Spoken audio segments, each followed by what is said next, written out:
Oui, les médias, les films, tous les films qu'on voit, hein, les films qui font la propagande, ils nous affectent beaucoup. Et je suis sûr que c'est une bonne façon de changer la direction du monde entier. Moi, je cherche un gourou. J'adorais Trump. Un vrai gourou, c'est un vrai gourou. Puis, si je me coupe les cheveux, parce que ça se peut que je me les coupe, ça se peut, là. Est-ce que je pourrais encore être votre gourou, s'il vous plaît? Est-ce qu'on a ça?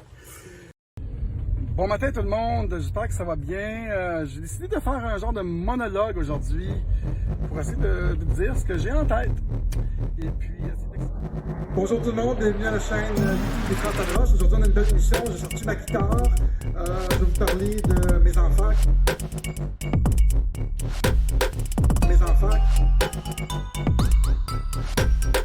Et des patriotes qui font un job incroyable à travers la planète, surtout dans les élections. Fait que, en tout cas, Digital World Citizen, Digital, pas de E. Digital World Citizen, Digital, pas de E. C'est un gars avec les cheveux longs qui boit une bière, qui a une sucre, qui dit le grand d'un gourou. Vraiment, j'adore ça. Fait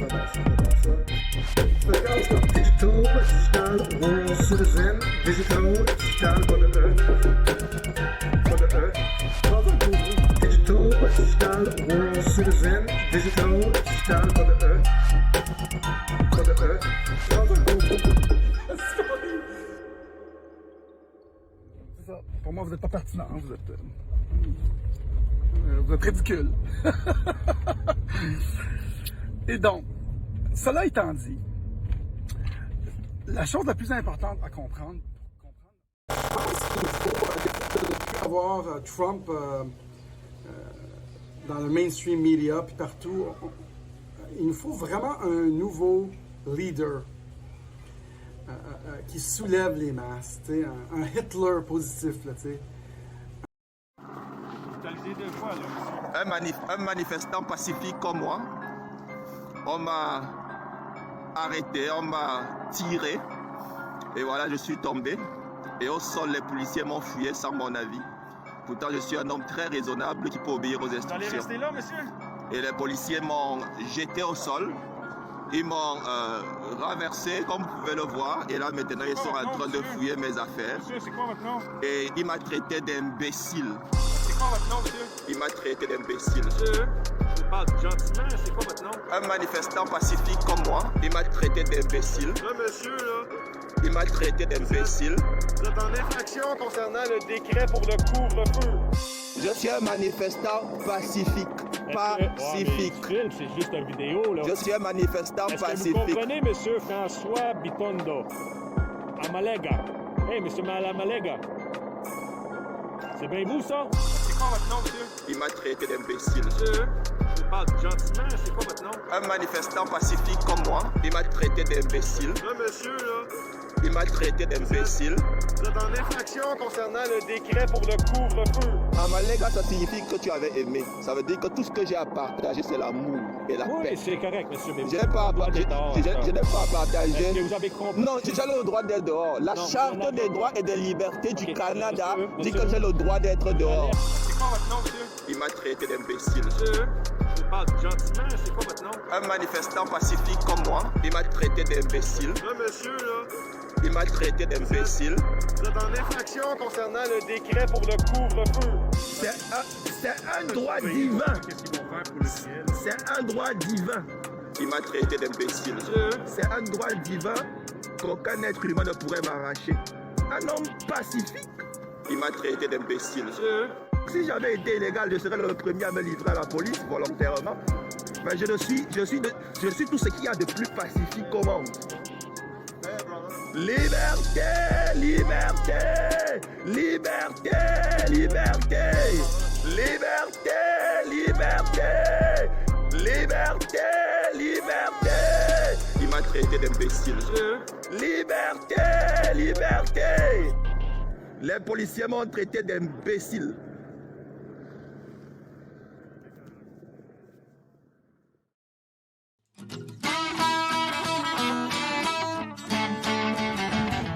Hey, bonjour à Jardinant avec Bob. Aujourd'hui, je vais te montrer comment faire pousser des marjolanes.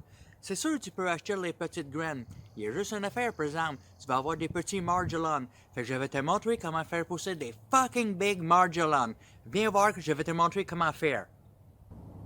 Ok, là, je te montre comment faire. Regarde bien puis écoute. Tu prends ton pelle puis tu fais la trou. Quand tu as fait la trou, tu agrandis un peu la terre, ok? Ensuite, tu prends ton masque que tu as déjà utilisé. Fait qu'il y a un peu de marde dessus que tu as mis dans ton nez. Fait que tu prends le masque, tu le mets dans la trou, ok? Tu pousses et tu tires la pelle. Ensuite, tu décolles la pelle. Tu prends la hose. Tu arroses bien comme il faut la trou. Tu garoches la hose et puis tu décalisses.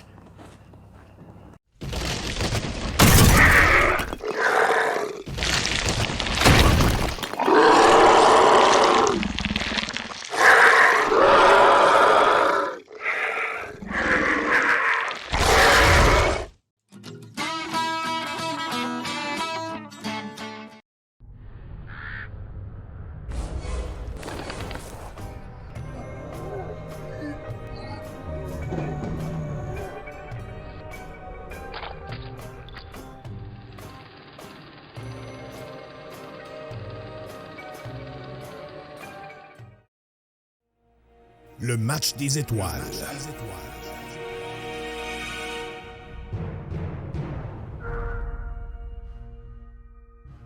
C'est en plein milieu d'une pandémie que les équipes de la LMM de partout en province convergent vers le plus gros centre de vaccination du Québec pour le match des étoiles de la Ligue des manifestations de Montréal.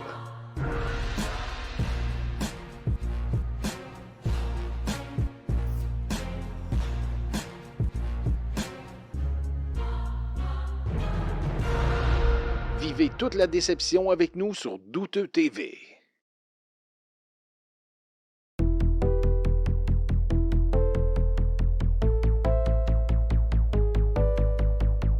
Le Parti populaire du Canada est le seul parti politique national qui certainement populaire est le parti politique national qui se bat ouvertement.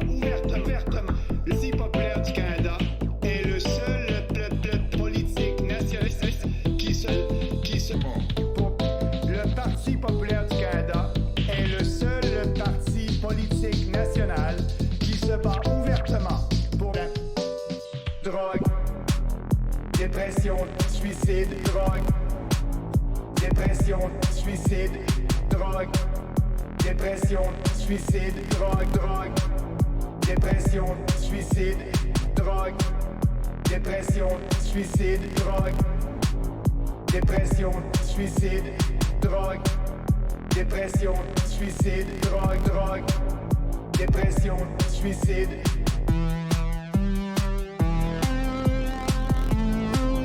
Dépression, suicide, drogue, dépression, suicide, drogue, dépression, suicide, drogue, dépression, suicide, drogue, dépression, suicide, drogue, dépression, suicide, drogue, dépression, suicide, dépression, suicide, drogue, dépression, suicide, drogue, dépression, suicide, drogue, dépression, suicide, drogue, dépression, suicide, drogue, dépression, suicide, drogue, dépression,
le Parti populaire du Canada est le seul parti politique national qui se bat ouvertement pour la drogue, drogue, drogue, drogue, drogue, drogue, drogue, drogue, drogue, drogue, drogue, drogue, drogue, drogue,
J'espère que je me trompe aujourd'hui.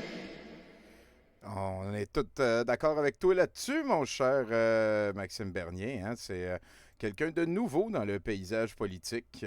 Non, c'est quelqu'un qui devrait s'incruster pour le reste de la vie d'à peu près tout le monde qui sont en train de m'écouter parler. Salut tout le monde! Bienvenue au Mercronspi. Félicitations à Nathan pour cette dernière chanson.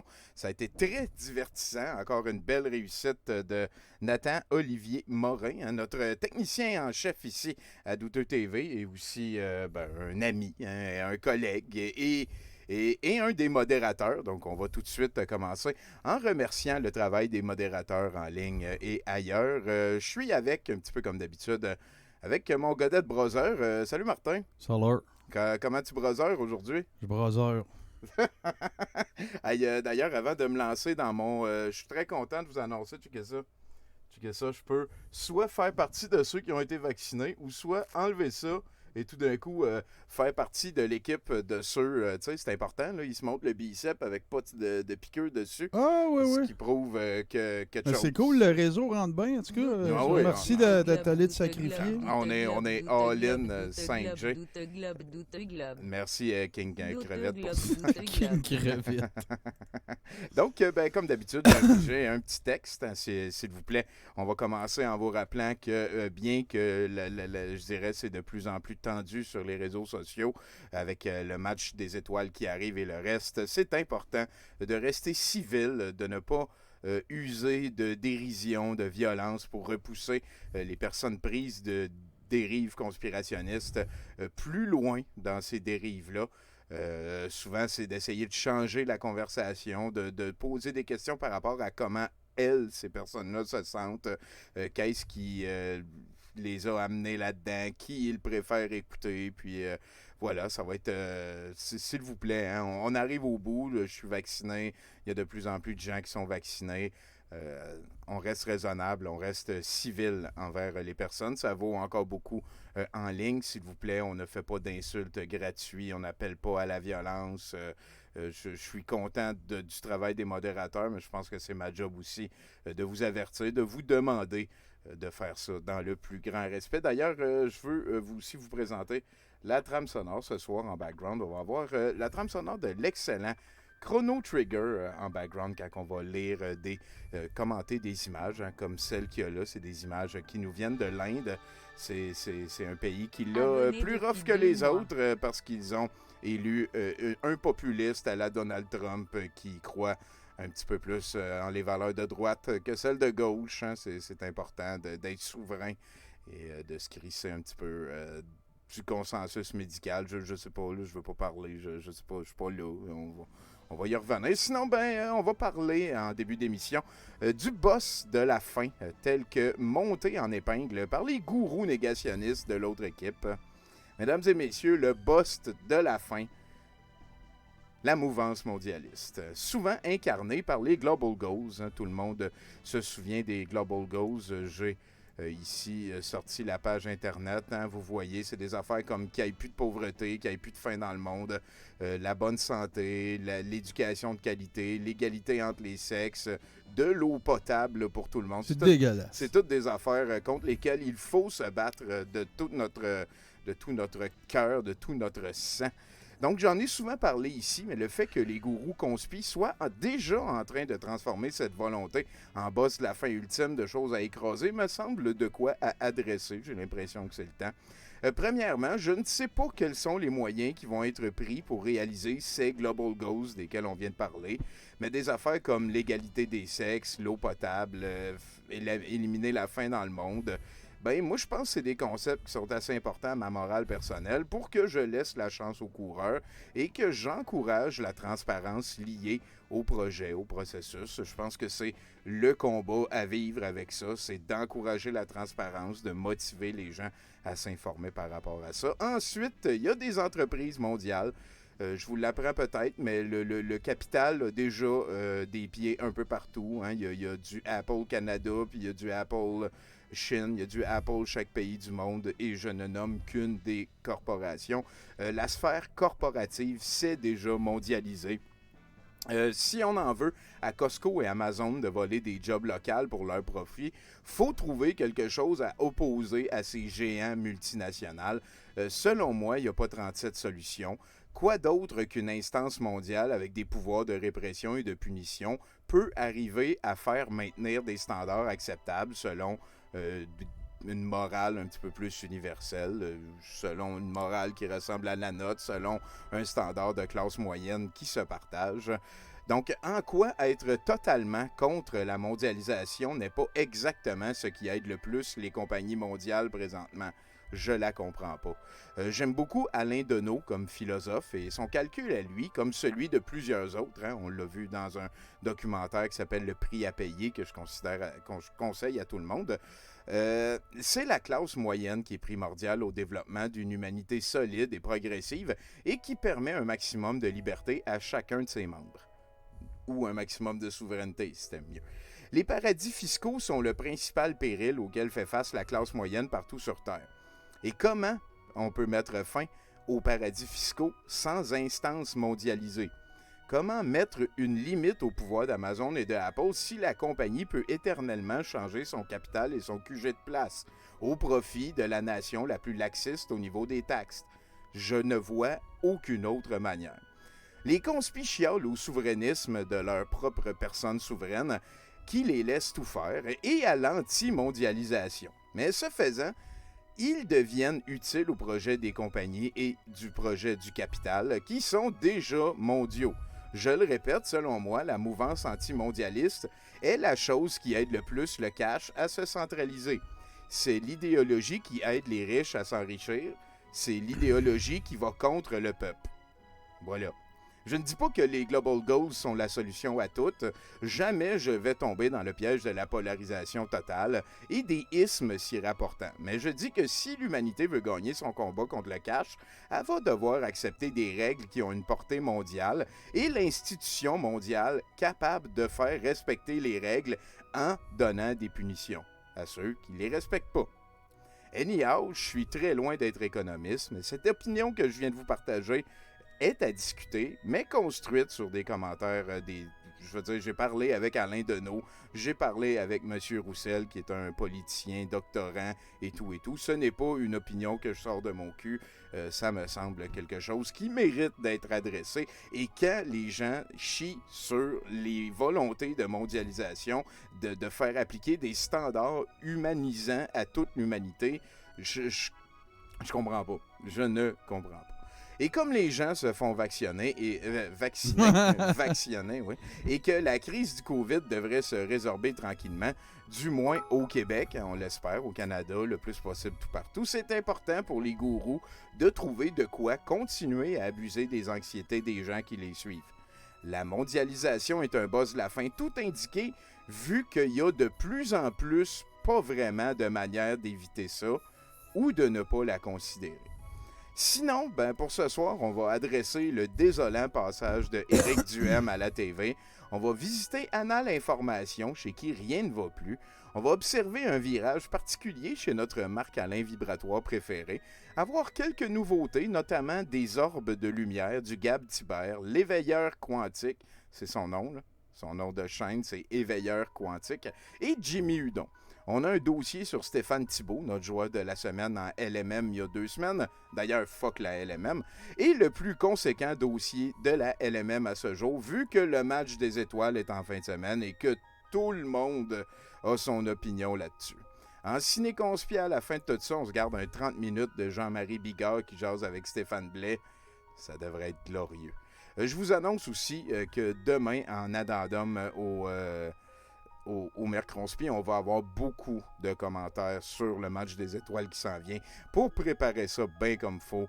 Fuck beaucoup la LMM. J'en profite pour vous partager dans les liens du chat, ici dans le chat, le lien vers la pétition pour essayer de faire arrêter ça. Je vous en prie, je vous remercie. Partagez-la, signez-la et le reste. Donc voilà, c'est la fin de mon laïus. Vous pouvez aussi, s'il vous plaît, si vous êtes membre Amazon Prime, utilisez la méthode... merci Gramers à toi. C'est assez facile d'exister.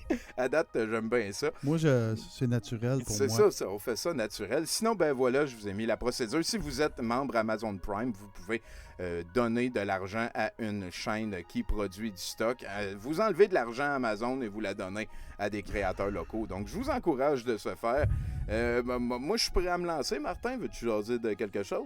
Moi, je voulais juste te dire que c'était super cool parce que dimanche dernier, dans le live de ménage dimanche, on a fait monter ça à 306 signatures, la LMM. Il y en a eu beaucoup. J'ai reproduit ce que tu faisais, puis on mettait le compteur live. Mm-hmm. Hey, on a tellement eu de fun avec ça, là. Écoute. Non, c'est ça. Non, j'ai rien à ajouter, Tommy, si ce n'est que, écoute, je vis avec l'espèce de torpeur que j'entrevois pour le reportage de la LMM du 1er mai. Et je le réitère, fuck vraiment la LMM. Fuck la LMM. Ouais. Et écoute, je me réjouis du fait que certains leaders conspitoyens et conspitoyennes aient pensé que notre événement du match des étoiles s'avérait être une contre-manifestation. Et écoute, il y a eu dans la complosphère une espèce de vent de panique. De remous. Ouais, c'est quoi ça? Ils vont venir faire une fausse manif, ils vont faire une contre... Ben non, on fera rien. Pourra chez vous, calice, c'est tout. Fait qu'anyway, puis je réitère, si on a des détracteurs qui nous regardent en différé, peu importe, qui sont avec nous autres live, embarquez avec nous autres. Respectez les mesures sanitaires, 30 jours. Regarde, je vais faire un deal. Allez le 1er mai, respectez les mesures sanitaires, allez le 1er mai, soyez prudents, dérangez pas le centre de vaccination. Puis après ça, là, respectez les 30 jours. Puis là, après ça, on va arriver au début du mois de juin. Puis là, on s'en reparlera. Et voilà. J'essaie de trouver une place probablement que ce que je vais faire, c'est qu'on ira une fois de temps en temps. Tu me feras penser que j'ai rajouté la signature. On est à quoi, là? La pétition. Si je vois, on est à 358. Yes! On devrait pogner 400. On a besoin de signatures. Il faut arrêter ça, la LMM.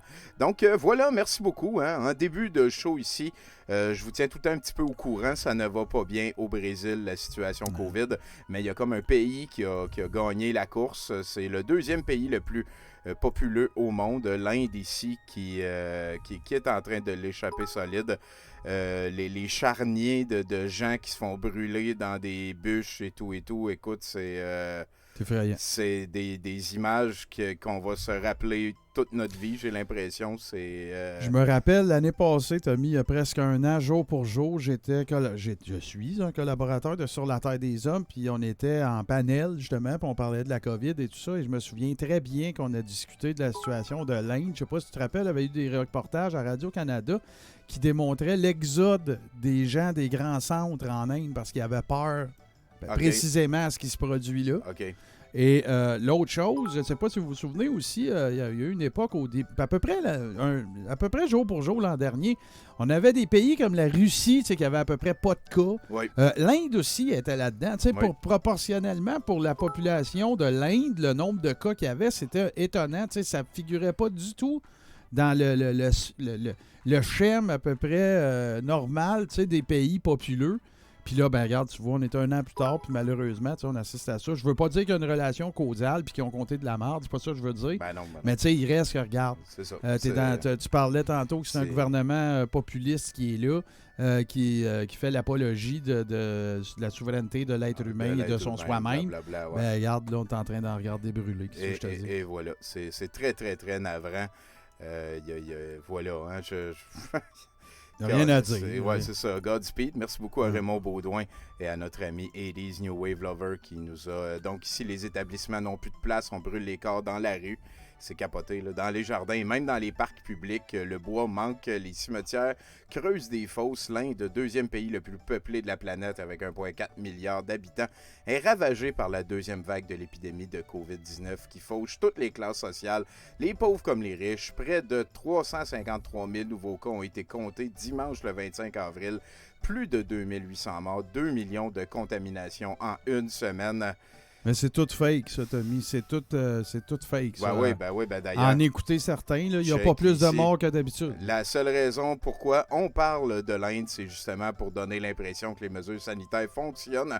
Mais c'est drôle, on parle plus des États-Unis où la vaccination va mieux qu'ici et que des États déconfinent. Je ne sais pas, c'est le déni. Hein. Le déni prend de plus en plus de visages. C'est pas des beaux visages, souvent. Ça fait pleurer Nounours. Arrêtez de faire pleurer Nounours. Débarquez. Déprogrammez-vous. C'est simplement un virus. C'est pas une élite mondiale qui veut dominer vos chemtrails. C'est un virus. Et là, après ça, ça n'empêche pas que les médias facilement... Moi, les pénis, ça va être pour un petit peu plus tard. On va vous sortir les pénis si on réussit à se rendre en hype train une autre fois plus tard, celui du début. Je le prends pour acquis. C'est pas vrai, je vous remercie vraiment beaucoup. C'est très gentil. Ici, l'urgence alternative, j'ai trouvé ça très drôle. Ici, il y a le médecin, il dit « Que s'est-il passé? » Un autobus lui a roulé dessus. Ses chakras sont complètement désalignés. Préparez un pendule à 2000 bovis et 6 unités d'huile essentielle de lavande. On a préparé la salle de bien-être et d'éveil et l'acupuncteur est en chemin. J'ai trouvé ça très, très drôle. On suit encore le dossier de l'Ontario. Ça va de plus en plus mal. Ils ont demandé cette semaine l'aide de l'armée, un peu comme le Québec avait demandé l'aide de l'armée en début de pandémie, quand ça allait un petit peu moins bien. Les hôpitaux sont débordés. Il n'y a plus de malades héliportés plus loin de chez eux. 34 Ontariens sont morts telle journée. Je vois samedi, voilà. 2335 autres hospitalisés, comparé à 684 hospitalisations au Québec. De plus en plus de malades sont transportés loin de chez eux, intubés et inconscients. Sérieux, big love à notre province voisine. Encore une fois, c'est un autre gouvernement populiste là-bas, Doug Ford, qui est poussé à démissionner par tous les autres partis d'opposition. Écoute, moi, je trouve ça sacrément, 2335 personnes hospitalisées, c'est juste une grippe. Puis tu sais, Un chef de parti politique fédéral a la brillante idée la fin de semaine passée d'aller faire un tour là pour dire au monde que ce sont des mesures liberticides et qu'on est dans une dictature sanitaire. Hostie de maille. On va en reparler, c'est sûr, un petit peu plus tard dans l'émission. Et il y a eu les Oscars cette semaine, et là, il y a quelqu'un qui dit « Ah ouais, hein, une actrice chinoise qui gagne l'Oscar, j'ai rien contre elle, puis peut-être qu'elle est pas mal bonne, mais pourquoi qu'avant, on n'a jamais eu de Chinoise qui a gagné un Oscar? Est-ce que c'est parce que maintenant la Chine possède Joe Biden? Est-ce que Hollywood est en train d'embrasser le cul de Xi Jinping après qu'il a génétiquement créé et relâché un virus qui a créé des millions? La personne ne fait que poser des questions. C'est toutes des questions de merde. Et mesdames et messieurs, attention, l'actrice qui a gagné l'Oscar était coréenne et il y a une différence entre les Coréens. Il y a plusieurs milliers d'années de culture de différence. Fait que c'est ça. Ici, c'est notre fan Philippe Lachance qui a reçu le 5G ce matin. 15 minutes plus tard, il recevait un message de Bill Gates. Quelque chose de gros allait arriver bientôt. Après réflexion, je me suis dit qu'il parlait peut-être du Mercronspi de ce soir, ou mieux, la dissolution de la LMM. Quelqu'un qui connaît son shit. Pensez comme Phil. Merci beaucoup pour la belle image. Une autre photo ici, je trouve que c'est quand même important d'en parler.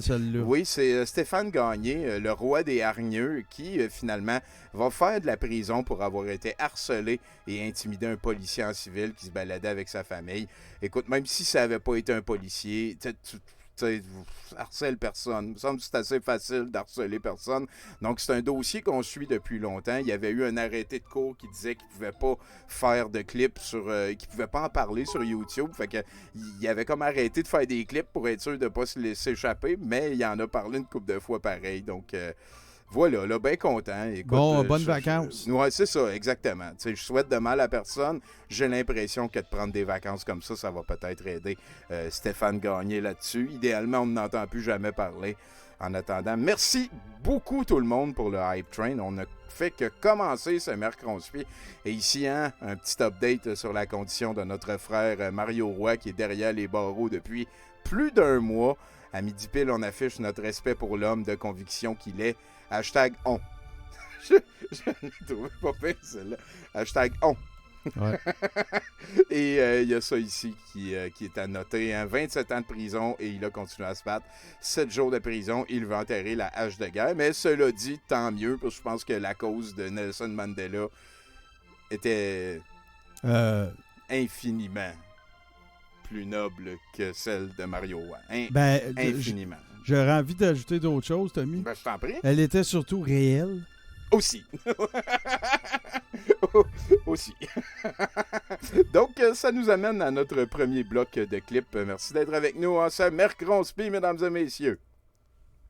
Lorsqu'il a été annoncé, on va mettre le masque obligatoire, même aux primaires. Le port du masque dans les écoles primaires avait suscité des inquiétudes. En général, ça se passe bien. Les élèves répondent bien.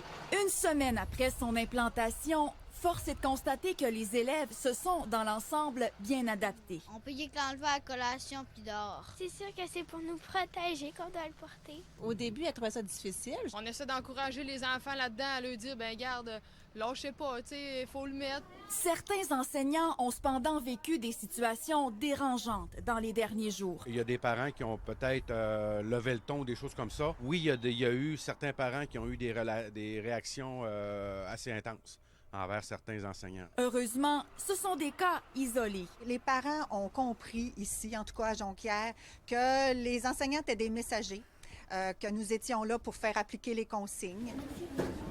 Le port du masque, c'est une gestion additionnelle. Et on constate que c'est un peu plus difficile à gérer chez certains élèves. Les jeunes qui vivaient déjà des difficultés au niveau du comportement, des choses comme ça, c'est sûr que le masque, ça n'a rien arrangé, là. Le masque a exacerbé un petit peu des états que les enfants avaient déjà. Et dans certaines écoles, il y a toujours de la contestation. Il y a même un parent qui a fait parvenir une mise en demeure au centre de service scolaire du Lac-Saint-Jean.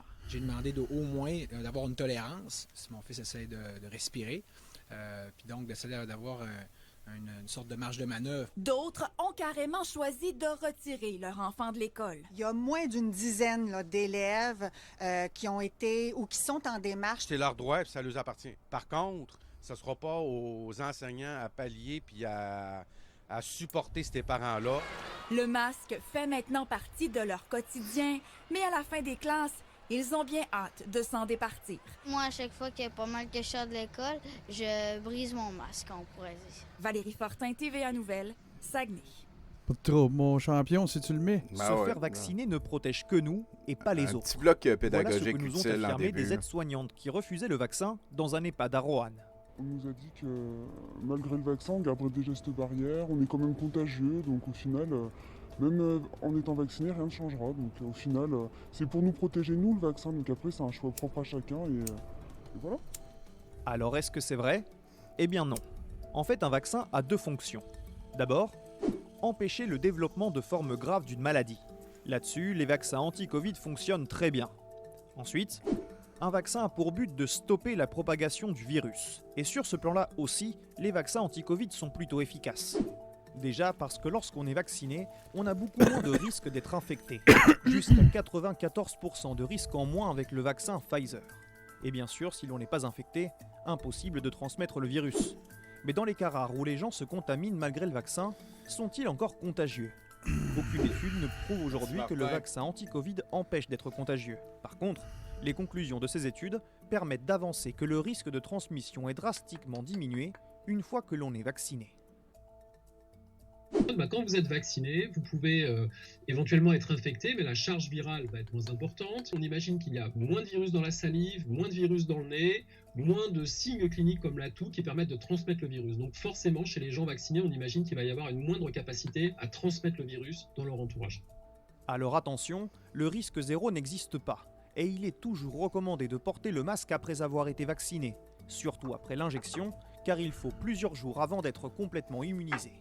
Mais une chose est sûre, se faire vacciner vous protège en premier, mais protège aussi les autres, puisque le vaccin permet de lutter contre la propagation de la maladie. On a besoin d'entendre les vraies choses et on sait que toi, tu ne te censures pas. À preuve, je dis quelque chose. Allez tous vous faire enculer, c'est ça son chandail. Allez tous vous faire enculer. Oh! Alors, c'est une menace ou une promesse selon les goûts. Extraordinaire. Pour ceux qui ne connaissent pas au Québec, c'est le bon tout ce qu'il a trouvé à dire. C'est le bon mot. Où vit-il et quel est son cheminement de vie? C'est très philosophique. On part ça en philosophie en partant. Jean-Marie, je te laisse la parole là-dessus. Ouais. L'histoire de quelqu'un, c'est philosophique. C'est philosophique. Surtout quand il porte un T-shirt qui dit « Allez tous vous faire enculer ». Allez tous vous faire enculer. Donc, je vais adresser les